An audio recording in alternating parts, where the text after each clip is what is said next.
তো আজকে একটা শর্ট রিডিং নিয়ে এসেছি যে তোমাদের মনের মধ্যে প্রশ্নটা ছিল যে সে কি বুঝতে পারছে তার নিজের ভুলটা।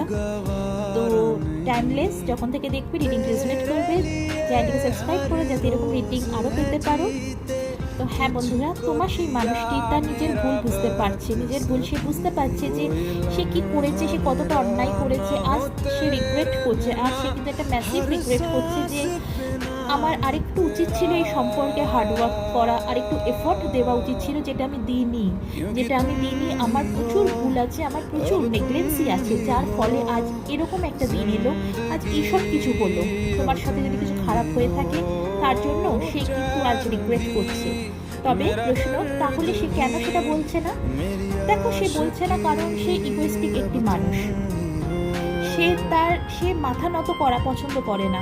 সে কখনোই তোমার সামনে এসে এটা দেখাবে না যে হ্যাঁ আমি ভুল করেছি, আমার দ্বারা ভুল হয়েছে, আমার আরেকটু বোঝা উচিত ছিল জিনিসগুলো, আমার আরেকটু কেয়ারফুল থাকা উচিত ছিল, যেটা আমি করিনি। তো সে এতটাই ইগো তার মধ্যে রয়েছে যে সে কখনই মাথা নত করবে না, কখনোই এসে তোমার কাছে ক্ষমা চাইবে না, এবং তোমাকে সে এটা দেখাবে না যে সে ভুল করেছে এবং আজ সে অনুতপ্ত সে ভুলের জন্য। কিন্তু হ্যাঁ, সে অনুতপ্ত, সে সত্যিই খুব অনুতপ্ত সে যেটা করেছে তার জন্য। সো ভালো থাকো, টেক কেয়ার, বাই বাই।